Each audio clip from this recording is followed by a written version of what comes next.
UPSC यानी union public service commission का exam वापस से कंट्रोवर्सी में इस साल फंसा है। इसके पहले पूजा खेड़कर मामले में यूपीएससी बहुत अच्छा खासा चर्चे में आया था और इस बार यूपीएससी एग्जाम के चर्चा में आने की वजह बिल्कुल ही डिफरेंट है।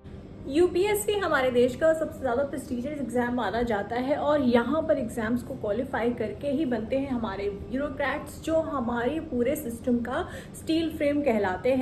ये प्रिपरेशन और ये एग्जाम वापस से कटघरे में तब खड़ा हुआ जबकि 27 जुलाई को 3 स्टूडेंट, सोनी जो तेलंगाना को बिलोंग करती थी, श्रेया यादव जो कि अंबेडकर नगर यूपी की रहने वाली थी, इसके अलावा नवीन डेल्विन जो कि केरला स्टेट को बिलोंग करते थे, दिल्ली में आकर के अपनी प्रिपरेशन कर रहे थे अपनी यूपीएससी के एग्ज़ाम की जर्नी को कंप्लीट करने के लिए। अब यहाँ पर हुआ ये कि ये स्टूडेंट थे राव आईएएस के। आईएएस यूपीएससी एग्ज़ाम्स की प्रिपरेशन में बहुत ही प्रेस्टिजियस इंस्टीट्यूट माना जाता है। यहाँ पर इन स्टूडेंट की 27 जुलाई को तब डेथ हो गई जब ओवर फ्लडिंग की वजह से, मतलब पानी चले जाने की वजह से बेसमेंट में जो लाइब्रेरी थी वहां पर जब ओवर फ्लडिंग हो गई तो ये स्टूडेंट वहां पर पढ़ाई कर रहे थे। क्योंकि इस लाइब्रेरी के डोर बायोमेट्रिक फीचर्स पे चलते थे तो वो वहां पर फ्लडिंग की वजह से इमीडिएटली लॉक हो गए और वहां पर कोई और एग्जिट पॉइंट नहीं होने की वजह से पानी उस लाइब्रेरी में भर जाने की वजह से, इसके अलावा उस बेसमेंट में सीवर से भी पानी आ जाने की वजह से इन सारे स्टूडेंट की वहां पर इमीडिएट इफेक्ट पर डेथ हो गई। बात को लेकर के यूपीएससी के स्टूडेंट बहुत ज़्यादा सदमे में हैं और बहुत ज़्यादा में भी हैं। उनका ये कहना है कि ये जो कोचिंग इंस्टीट्यूट बेसमेंट में लाइब्रेरी चलाना, जहाँ पर बेसमेंट में किसी भी तरह की लाइब्रेरी चलाने की परमिशन नहीं होनी चाहिए, यहाँ पर सिर्फ गोडाउन के पर्पज़ से बेसमेंट को यूज़ किया जाना चाहिए।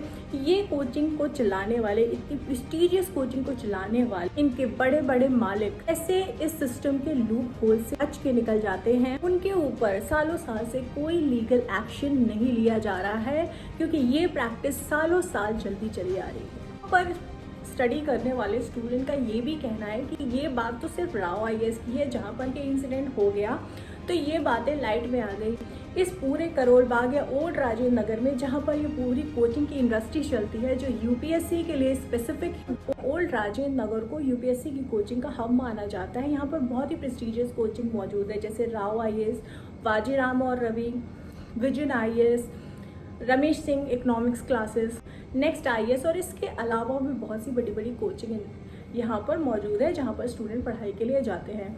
यहाँ पर स्टूडेंट का ये कहना है, ये ऐसा नहीं है कि सिर्फ राव आईएएस में ही ये मामला सामने आ गया है, तो राव आईएएस में ही प्रैक्टिस चल रही थी कि यहाँ पर इलीगल तरीके से बेसमेंट में लाइब्रेरी चलाई जा रही थी। यहाँ पर बहुत सी ऐसी प्रेस्टिजियस कोचिंग इंस्टीट्यूट भी हैं जो पूरे नॉर्म्स को फॉलो नहीं करते हैं और एक एक क्लास में 300 से 400 स्टूडेंट भरे हुए होते हैं और वहाँ पर अगर कोई पैनिक की सिचुएशन हो जाती है या कोई स्टैम्पेड की सिचुएशन हो जाती है, वहाँ पर स्टूडेंट को वहाँ निकलने के लिए कोई एग्जिट पॉइंट मौजूद नहीं है, पर एक ही एग्जिट और एक ही एंट्री पॉइंट बनाए गए हैं। बारिश का टाइम है तो उनका ये कहना है कि यहाँ पर एमसीडी ने अपना काम सही से नहीं किया। एमसीडी ने इन कोचिंग इंस्टीट्यूट पर कोई एक्शन नहीं लिया, उनके इंक्रोचमेंट को रोकने की कोशिश नहीं की, नालियों की सफाई नहीं की। हर एक कोचिंग नालियों के ऊपर इंक्रोचमेंट करके बैठा हुआ है, इस वजह से वहाँ पर ड्रेनेज ब्लॉकेज है, हवा उन नालियों की प्रॉपर सफाई भी नहीं हो पाती है। तो इन लोगों पर कोई लीगल एक्शन क्यों नहीं लिया जाता? क्या ये एमसीडी और इन कोचिंग इंडस्ट्री को चलाने वाले लोगों की मिली भगत है?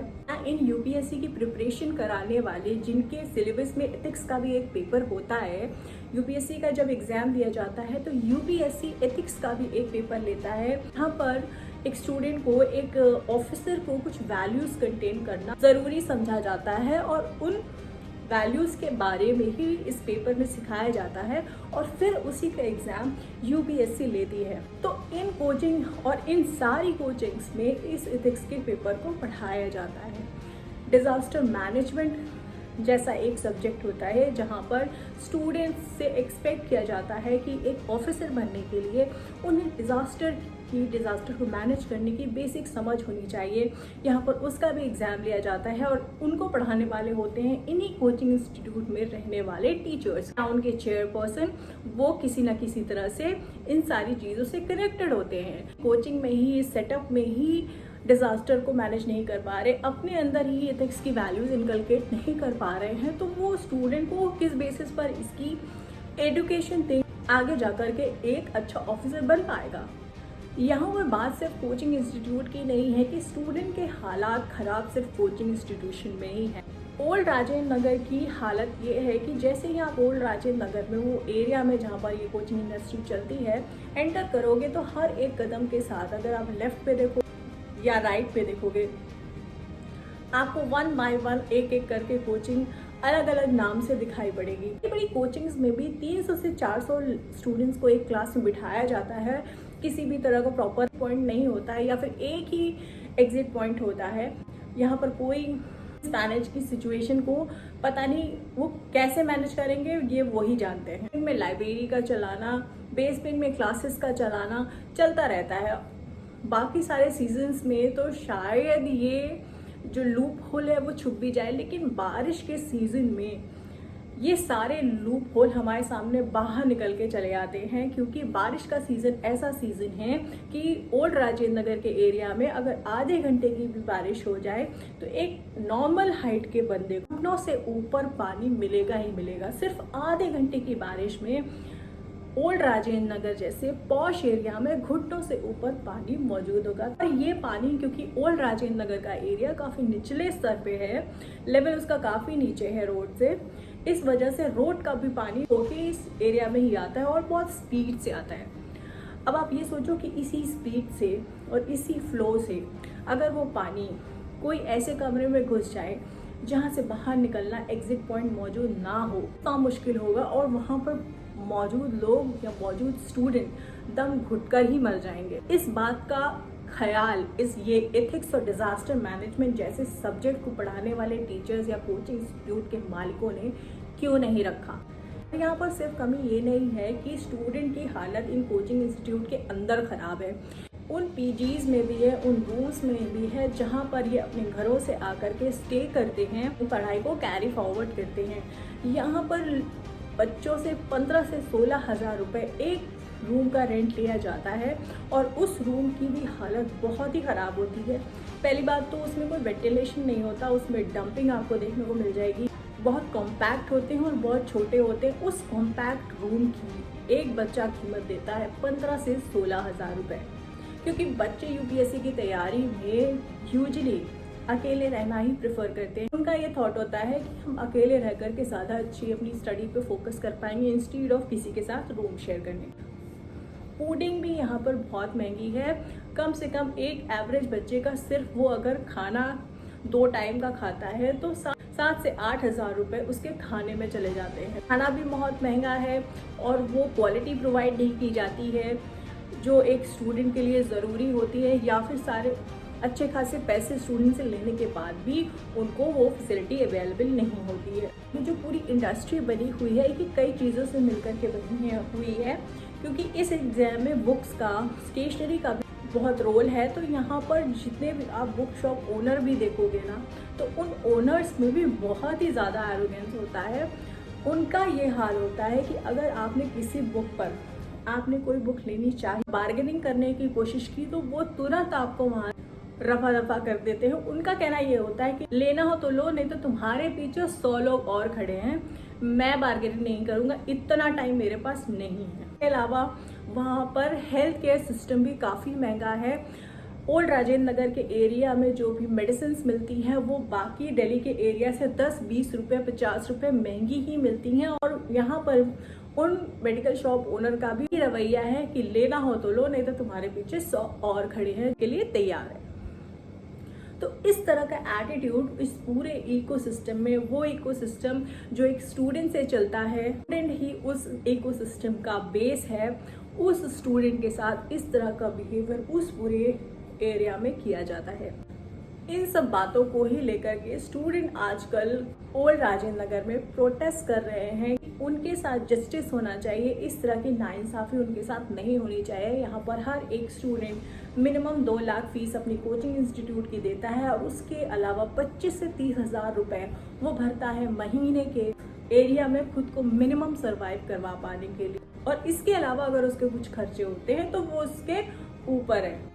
स्टूडेंट का यहाँ पर ये भी कहना है, क्योंकि जितने भी स्टूडेंट यहाँ मौजूद हैं उसमें से ज़्यादातर स्टूडेंट्स ऐसे हैं जो लोकल नहीं है, मतलब वो दूसरे स्टेट से आकर के यहाँ पर बसे हुए हैं। तो यहाँ पर जो गवर्नमेंट है, जो MCD है या फिर जो लोकल पॉलिटिशियन है, उनको ये लगता है कि ये स्टूडेंट उनका वोट बैंक नहीं है, और जितने भी यहाँ पर शॉप ओनर हैं या कोचिंग इंस्टीट्यूट के ओनर हैं या फिर टीचर्स हैं जो वहाँ रहते हैं, वो उनका असल वोट बैंक है। इस वजह से इन सारी बातों को दबा के रखा जाता है और हमेशा इन कोचिंग इंस्टीट्यूट की इन इलीगल एक्टिविटीज़ को नज़रअंदाज किया जाता है। और ये हाल तब है जब ओल्ड राजेंद्र नगर को दिल्ली का बहुत पॉश एरिया समझा जाता है। वहाँ पर पढ़ने वाले स्टूडेंट की जान तरीके से खतरे में डाली जाती है। ये तो स्टूडेंट की यहाँ पर यही शिकायत है कि क्योंकि हम आपका वोट बैंक नहीं है, इस वजह से ही आपको हमारे जान की कोई कदर नहीं है। एक अच्छा खासा अमाउंट एक स्टूडेंट, एक individual student in coaching industries में, ये बुक्स शॉप पे, अपनी स्टेशनरी पे, खाने पीने पे खर्च कर रहा है। उन्हीं पैसों से आपका घर चल रहा है और उसी स्टूडेंट की जान की कोई कीमत नहीं है। पिछले कुछ दिनों में इस एरिया को सुधारने के लिए काफ़ी एक्टिविटीज़ दिखाई पड़ रही हैं। MCD भी अपने काम में लगी हुई है, डिज़ास्टर मैनेजमेंट की टीम भी यहाँ मौजूद है। ये मुद्दा पहले क्यों नहीं देखा गया? यहाँ पर मौजूद कुछ स्टूडेंट का ये भी कहना है, इंसिडेंट के होने के कुछ दिन पहले ही कुछ स्टूडेंट ने अपनी कंप्लेंट भी MCD को दी थी और MCD ने उस कंप्लेंट को रिजॉल्व करने का अश्योरेंस भी इन स्टूडेंट्स को दिया था, लेकिन तब भी कोई एक्टिविटी नहीं की गई। अगर तभी ये एक्टिविटी की जाती तो शायद ये स्टूडेंट अपनी जान नहीं खोते। और स्टूडेंट का यहाँ पर ये भी कहना है कि जो ऑफिशियल फिगर बताया जा रहा है 3 स्टूडेंट की कैजुअलिटी का, सही फिगर नहीं है।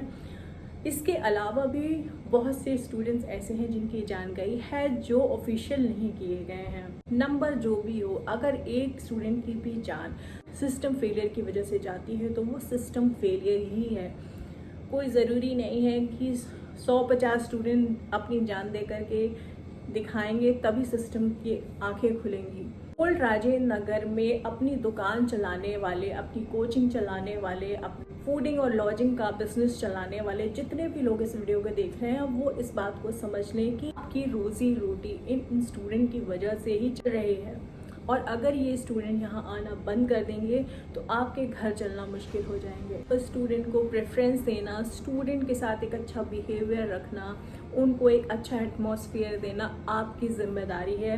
वो आपकी इकोनॉमी को चला रहे हैं, वो आपके साथ वेल बिहेव्ड है। आपका काम है उन्हें एक ऐसा माहौल देना ताकि वो अपनी पढ़ाई को कर सकें और एक अच्छे फ्यूचर को परस्यू कर सकें। कि दूर दूर से आए स्टूडेंट अपना काम ईमानदारी से कर रहे हैं, और याद रखिएगा कि आपको भी ये काम ईमानदारी से ही करना है। अगर आपको इस बात पे यकीन नहीं है तो आप कोविड का टाइम याद कर लीजिएगा, जब सारे इंस्टीट्यूट बंद हो गए थे, एक भी फुटफॉल वहाँ नहीं होता था, तब आपके क्या हालात थे।